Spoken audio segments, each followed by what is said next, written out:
Ассаляму алейкум, Хайрлах Шамлара, приветствую. В эфире телеканала АТР. Вы смотрите информационно-аналитическую программу «Бугунь». В студии для вас работаю я, Гульсум Халилова. Следующие 40 минут в этой студии с гостями обсудим основные новости сегодняшнего дня. И начнем со следующего информационного сообщения.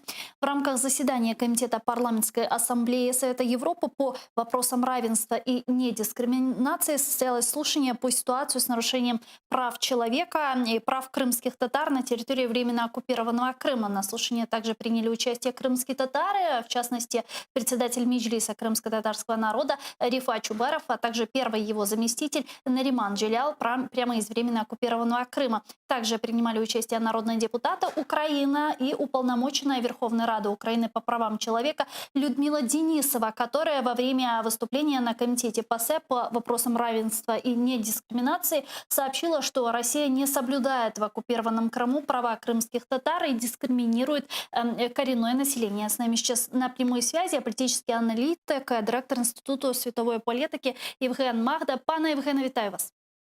Добрый вечер. Добрый вечер.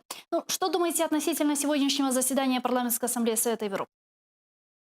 Я думаю, що оскільки зараз через пандемію коронавірусу ПАРЄ не працює в пленарному режимі, не збирається в Страсбурзі, то подібні засідання комітетів ПАРЄ Україна має використовувати для того, щоб привертати увагу до злочинних дій Російської Федерації, а на території Криму ці дії дійсно є злочинними.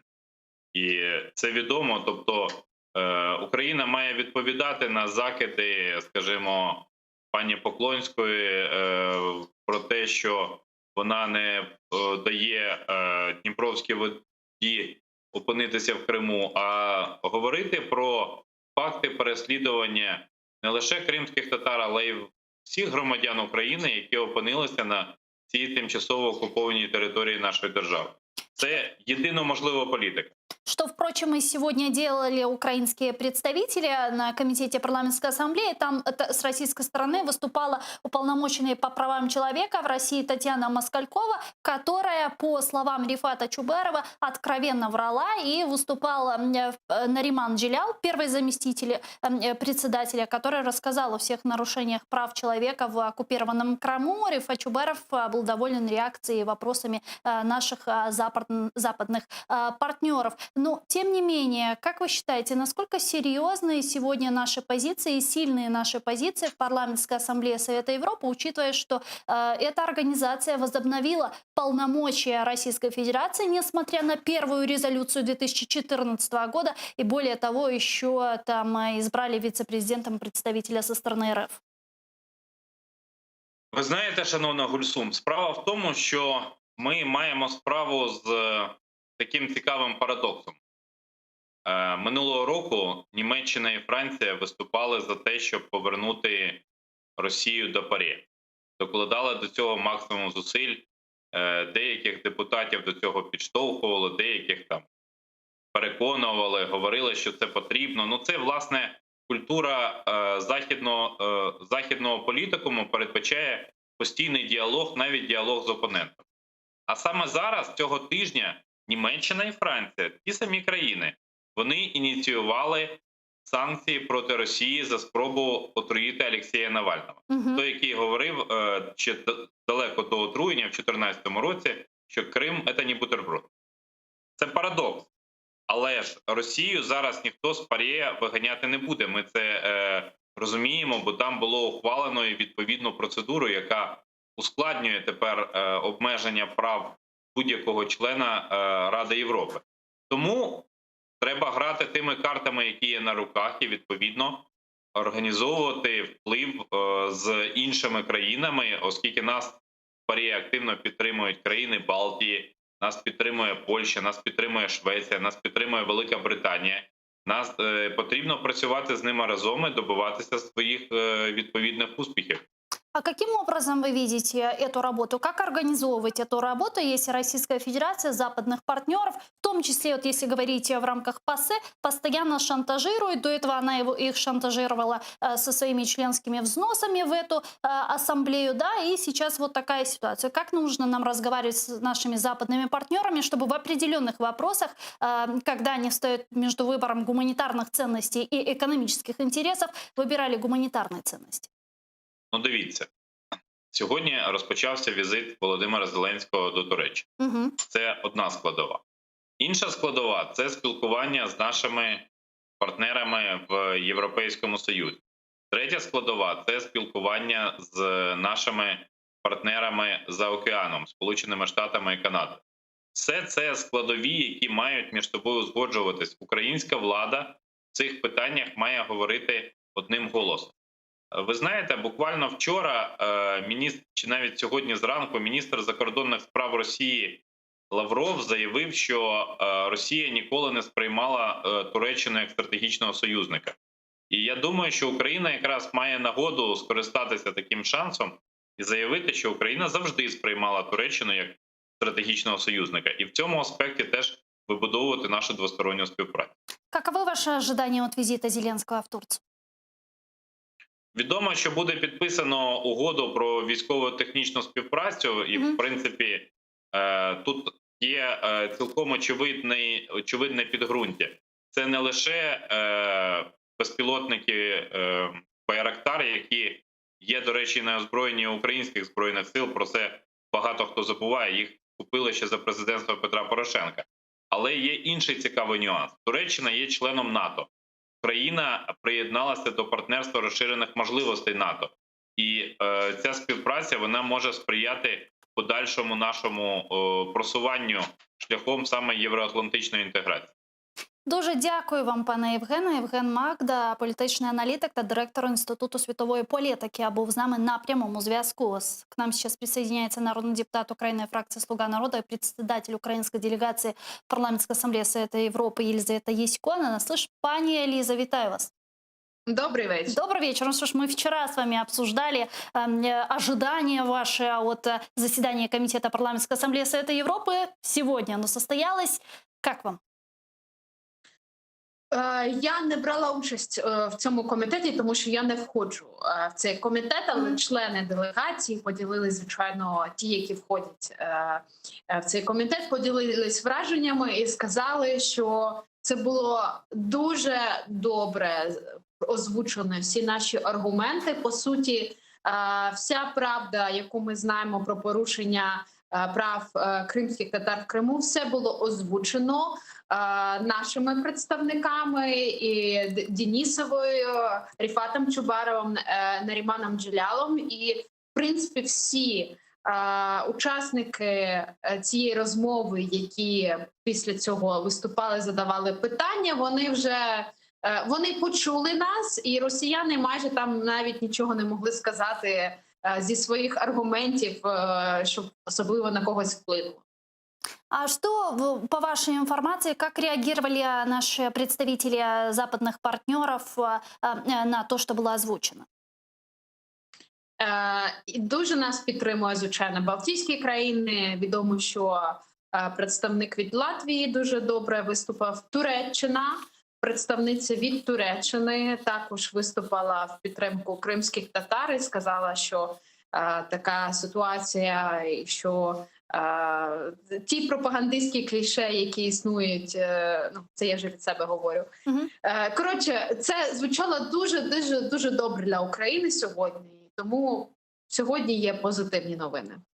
Скажите, а к чему пришли? Возможно, какая-то резолюция, возможно, какое-то обращение или в дальнейшем будет разрабатываться вот по итогам заседания? Це сьогодні слухання, це початок процесу написання доповіді. Ісландка, яка визначена якраз головним репортером в цій темі, вона буде розвивати цей процес далі. Це може зайняти рік, може зайняти 1,5 року, для того, щоб розробити вже проект такої доповіді, яку будуть розглядати всі члени вже парі, будуть голосувати.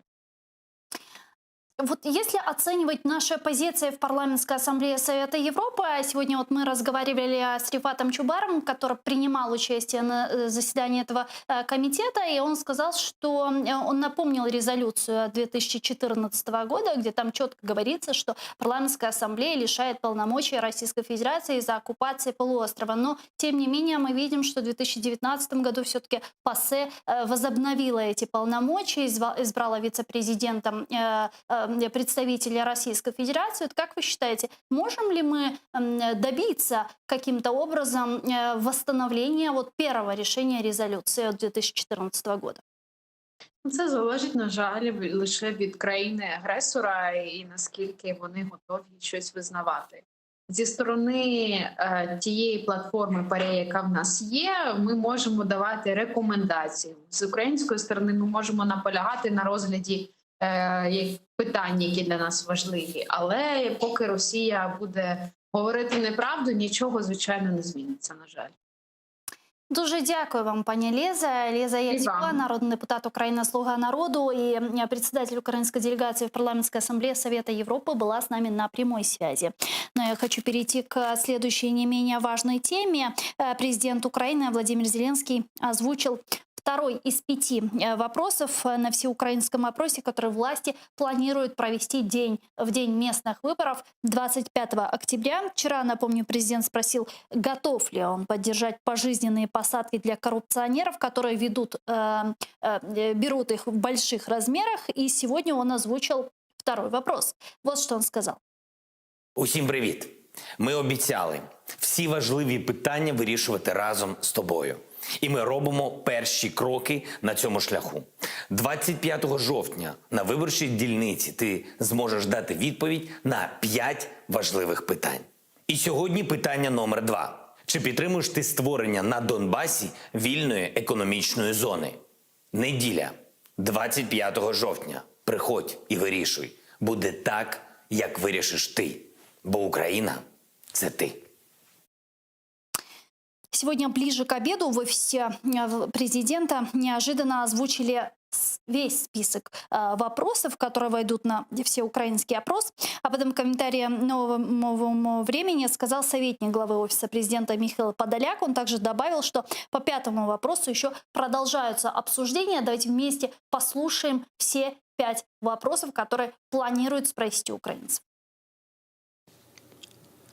Чи підтримуєте ви ідею довічного ув'язнення за корупцію в особливо великих розмірах? Чи підтримуєте ви створення вільної економічної зони на території Донецької та Луганської областей? Чи підтримуєте ви скорочення кількості народних депутатів до 300? Чи підтримуєте ви легалізацію канабісу у медичних цілях для зменшення болю у важких хворих? Чи підтримуєте ви право України на використання безпекових гарантій, визначених Будапештським меморандумом, для відновлення її державного суверенітету і територіальної цілісності? З нами зараз на прямому зв'язку Олексій Гарань, професор Києво-Могилянської академії, політолог. Пане Олексію, селям алейкум, вітаю вас. Салям алейкум. Алейкум ассалям. Алейкум салям, да. Что для начала вы думаете относительно этого опроса, который анонсировал президент Владимир Зеленский? Как вы считаете, почему сразу после второго мы увидели слив остальных 3? Знаете что, я сегодня буду говорить по-русски для того, чтобы моя точка зрения была максимально четко понята всеми крымчанами. Значит, смотрите, я думаю, что все, что сейчас происходит, это чистый пиар, манипуляция. И нас хотят втянуть в обсуждение этих вопросов. А вопросы эти, вы хотите быть хорошими и красивыми? Ну, ответ. И здоровым. Да? Ответ – да. Ну, особенно меня умилил 5-й вопрос. Вы хотите, чтобы Украина, чтобы использовались гарантии Будапештского меморандума? Ну, конечно, хотим. А кто же этого не хочет? Понимаете, поэтому я думаю, что вот в это нас хотят втянуть в это обсуждение для того, чтобы люди пришли на выборы мест. И когда они придут на выборы, чтобы они подумали, а кто же нам сформулировал эти вопросы? Сам президент. Может быть, мы поддержим его.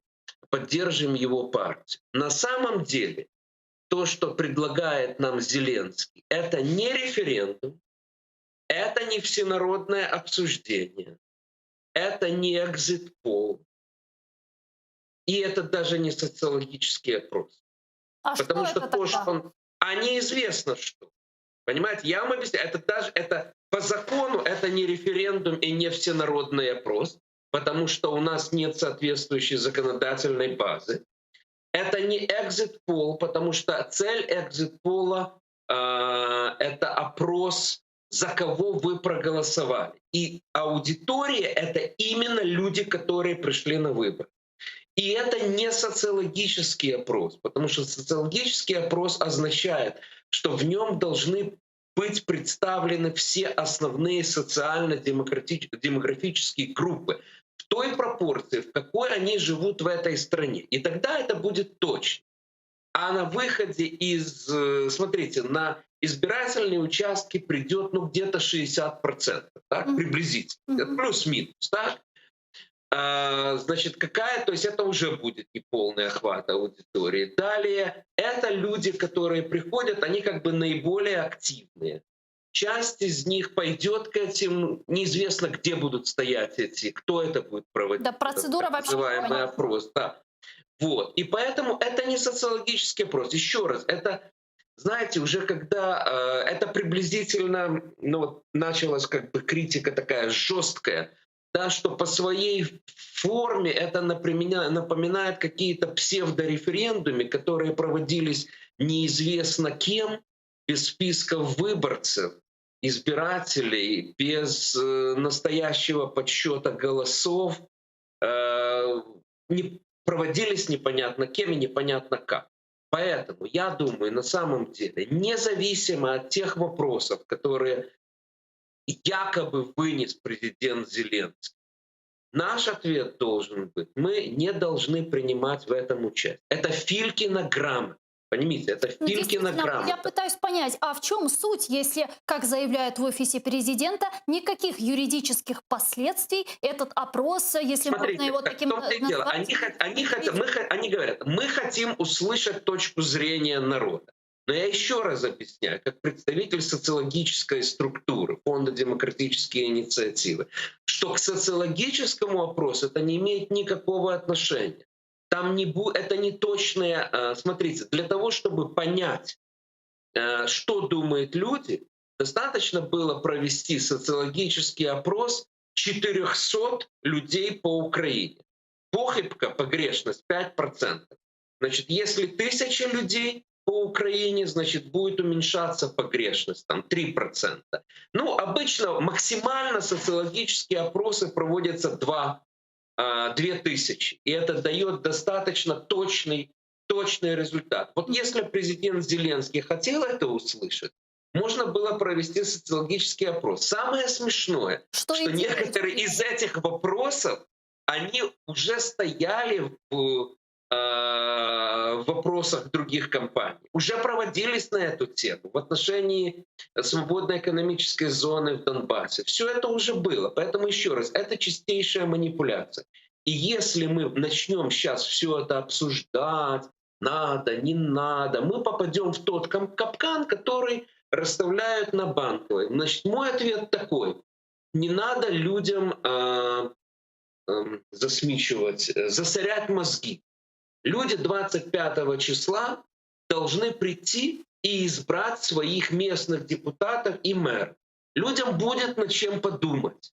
Так? Потому что каждый получит, у нас в Киеве будет 2 бюллетеня в Раду и за мэра, так? А в каком-то селе будет за мэра, за сельскую раду, за районную раду, за областную раду. 4 бюллетеня. Людям будет сложно. Вот пусть люди, извините, можно? Да. Вот пусть люди над этим думают. Все. А все остальное, что где-то там будет сбоку происходить, будет стоять какая-то будка, и вас там будут просить еще вбрасывать какие-то бюллетени с ответами на эти достаточно примитивные вопросы, это нужно все игнорировать. Пане Олексію, у нас есть телефонный звонок из Ивано-Франковска. Очевидно, у вас хотят спросить. Давайте услышим нашего зрителя. Алло. Добрий вечір. Добрый вечер. Представьтесь, пожалуйста, и Мене формулируйте. звати Василь, я з Івано-Франківська. У мене таке запитання до пана Гораня. Дивіться, це опитування, яке нібито буде проведено під виборчими дільницями. Цікаво, а хто ж буде це опитування, результати його, як то кажуть, оприлюднювати? Хто буде рахувати? Рахувати будуть, напевно, в офісі президента. Я думаю, будуть так питання підраховані, як президенту потрібно. І мені здається, що наші політичні діячі, навіть політичні сили мають визначитися і закликати людей просто не брати участі в цій маніпуляції. Бо тому що підрахунок голосів це буде непрозорий і нарахує так, як потрібно. А якщо будемо в тому участь брати, то вони так освячувати ту маніпуляцію будуть люди. Так що треба, щоб політичні діячі визначалися вже і говорили не ходити на цю маніпуляцію. Дякую. Зрозуміло. Дуже дякую. Точка зору. Я з вами повністю погоджуюся. Ще раз, процедура не виписана. Я ще раз кажу, це Филькіна грамота. Ніхто не розуміє, хто буде проводити, як, які списки. Ви зможете один раз проголосувати чи два прийти там проголосувати. Хто буде це рахувати? Тому ще раз, це повна маячня. Єдине, що розумієте, що хитро зробили, вони маніпулятори там в Офісі президента. Вони спеціально сформулювали деякі з цих питань таким чином, що важко закликати не приходити і не голосувати. Так? Наприклад, це питання про боротьбу з корупцією. Так? Якщо я скажу, що ні, не треба за це іти і висловлювати свою думку. Якщо я політик, так? То мені скажуть, цей політик не хоче боротьби з корупцією. Бачите, який він? Тому я думаю, що політики можуть навіть і втриматися, але ще раз, ми експерти, ми маємо говорити, що не треба брати в цьому участь. А журналістам я б дав пораду не розкручувати ці питання на канал. Розумієте? Бо ці питання абсурдні просто. Сама ідея абсурдна. В части экспертов также говорят и видят угрозу в этом опросе. Они говорят, что если переводить вот эту инициативу на обычный человеческий язык, то это звучит примерно так. Не от меня зависит, куда я веду страну, какой пропасти или какой вершине, а от тебя, мой дорогой избиратель, выбирай. То есть это некое такое перекладывание ответственности, которое в дальнейшем в принятии каких-либо решений может быть использовано офисом президента, нет? Може. Дивіться, що вони хочуть зробити? Вони хочуть провести якісь рішення. Деякі з цих рішень, вони навіть нормальні. Наприклад, там легалізація канабісу, вона потрібна в медичних цілях. Так скажіть, що не можуть депутати це проголосувати? Президенту треба сказати, бачите, ми провели опитування, народ за, і ми зараз будемо це імплементувати в життя. Інше опитування, яке, наприклад, там вільна економічна зона на Донбасі, це взагалі суто експертне питання. Люди розуміють, що таке вільна економічна зона насправді? Вони можуть прорахувати економічні наслідки? Ні. А по п'ятому пункту, по Будапештському меморандуму, це просто знущання. Вернемся еще к Будапештскому меморандуму. Давайте подключим к нашей беседе народного депутата Украины, фракция «Слуга народа» Василия Моканова нас сейчас слышит. Пане Василю, вітаю вас. Добрий вечір. Добрий вечір. Нормально чути, бо... Так, я вас дуже гарно чую, а ви нас? Добре. Так, а ви нас чуєте? Так, я гірше, але можу почути запитання. Да, для начала, что вы думаете относительно опроса, который анонсировал президент Владимир Зеленский? Поддерживаете ли вы его и верите ли вы в его репрезентативность? Це опитування ніяк не може бути пов'язано з виборчим процесом і ніяк не може містити будь-яку форму приховану чи неприховану форму агітації. Тобто це опитування також я би не порівнював з референдумами і з будь-якими іншими соціологічними опитуваннями. Це певне для України ноу-хау, хоча у світі є прецеденти, коли проводиться опитування поряд з виборами, і єдина відмінність, що воно все-таки законодавчо врегульовано.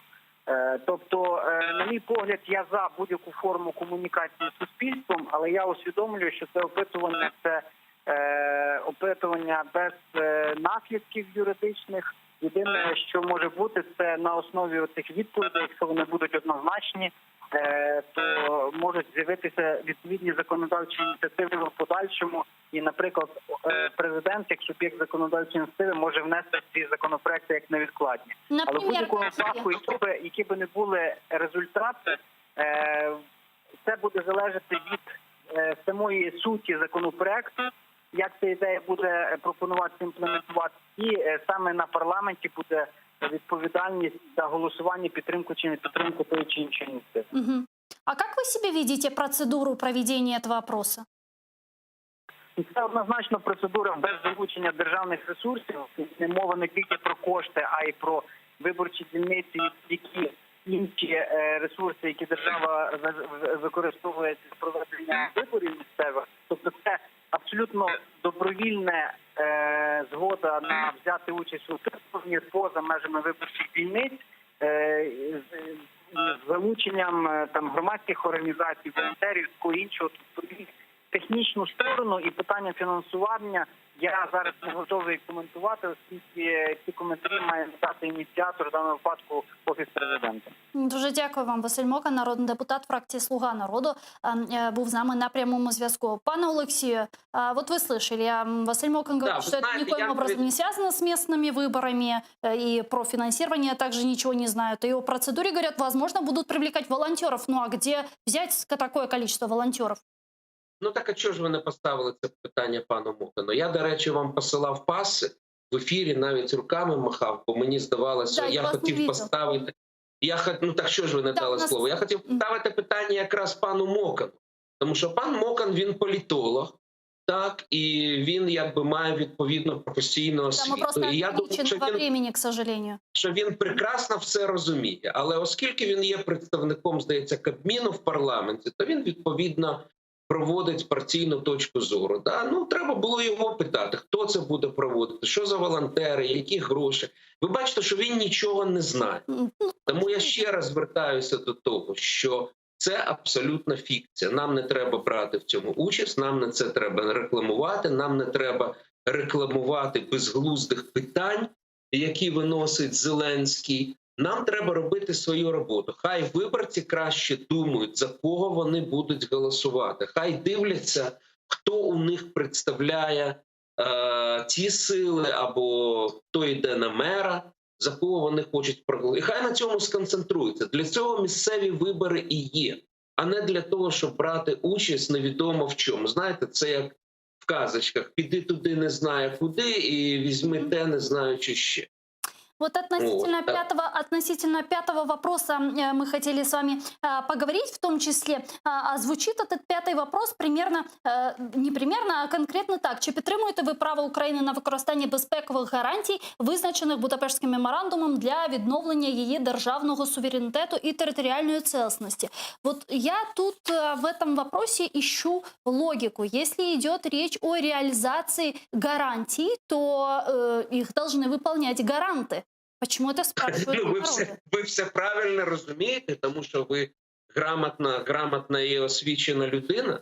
Да? Тобто треба сісти і прочитати, і ви не побачите тут змісту самого питання. Да? Мене взагалі, значить, здивувало, ви сказали інформацію, що це озвучив начебто ці питання Михайло Подоляк. Ну взагалі я не розумію, чому ця людина озвучує такі речі, тому що дуже одіозна постать. Знаєте, це політтехнолог Януковича, Юрія Іванющенка, Юрія Єнакіївського і Медведчука. Ну, зараз він, на жаль, політтехнолог Єрмака і Зеленського. Оця людина нам, значить, відповідно озвучує якісь технології. Причому не вміють грамотно навіть сформулювати суть питань. Розумієте? Це з нас з усіх роблять болванчики.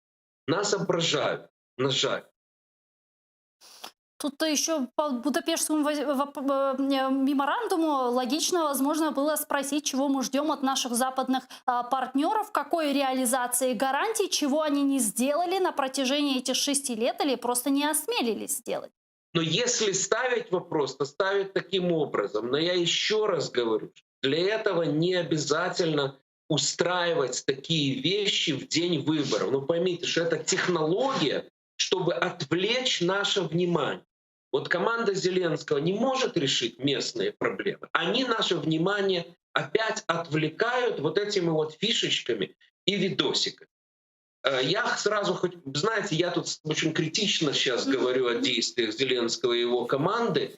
Я всегда подчеркиваю, что если есть за что хвалить Зеленского и его команду, мы будем хвалить. И мы это делаем. Вот были успешные визиты в Брюссель и успешный визит в Лондон. Там, кстати, четко нас в заявлении Пицунковому нас четко поддержали и по территориальной целостности Украины, и по Донбассу, и по Крыму. Там были очень правильные, достаточно жесткие формулировки. Вот за это я готов Зеленского хвалить. Да? И команду, которая работала. Опять же, не один Зеленский над этим работал. Над этим и Порошенко начинал работать. Над этим работали украинские дипломаты и в Киеве, и в Лондоне, и в Брюсселе. Результат есть. Хороший результат. Ура!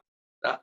А там, где, извините меня, как бы это сказать, не могу. Идут просто политические манипуляции. Как вы считаете, как результаты этого опроса может использовать президент Владимир Зеленский в будущем? Я уже сказал, да, понимаете, он скажет, что я выполняю волю народа. Вот смотрите, какой я хороший президент. Я у вас спросил, вот вы мне сказали там, что Украину нужно защищать. Да, я буду защищать. Вы сказали, что нужно сократить там число членов парламента до 300. Вот будем сокращать. Что нужно легализовать каннабис для того, чтобы лечить людей. Вот я вас услышал. Да, раньше я не слышал, а теперь я услышал. Вы меня поддерживаете. Мы инициируем такой закон. Посмотрите, какой я хороший президент. Ну, наверное, не в этом функция президента на самом деле состоит. Опять, пусть офис президента думает над другими вещами. Пусть они координируют работу, помогают правительству бороться с коронавирусом.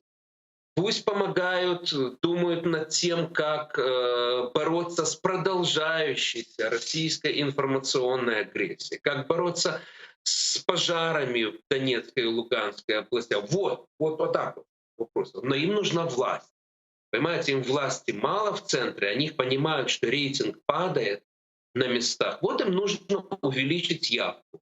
Вот они это делают. Причем на разные аудитории, они разные вопросик подбрасывают. Да? Каннабис — это для молодежи. Значит, вопрос по Донбассу для тех, кто живет на Донбассе. Для патриотически настроенной аудитории это вопрос про Будапештский меморандум. Для всех украинцев это то, что коррупционеров надо садить. Так сади! Понимаете? Но он же раздает политические... Он же выставляет Венедиктовой политические дедлайны. Ты должна посадить до конца года. А не посадишь, мы тебя уволим. Но не понимает человек, в чем функция президента. К сожалению, я должен это говорить. Опять же, есть хорошие вещи. Я готов хвалить и Зеленского, и правительство. Нет, я их критикую. Дуже дякую вам, пане Олексію. І вам дуже дякую. Сагол у нас Олексій Гарання, народний професор Києво-Могилянської академії, політолог, був з нами на прямому зв'язку. Не так, к сожалению, у нас много времени. Я надеюсь, в следующих наших эфирах мы свяжемся с народными депутатами, в том числе и «Слуги народа», и все-таки успеем задать им те вопросы, которые сегодня нас волнуют, интересуют относительно этого опроса, инициированного Зеленским в том числе. Ну а я пока с вами прощаюсь, но вы не отключайтесь. Эфир телеканала АТР продолжает программа «Прайм Муждабаев Коршкенч».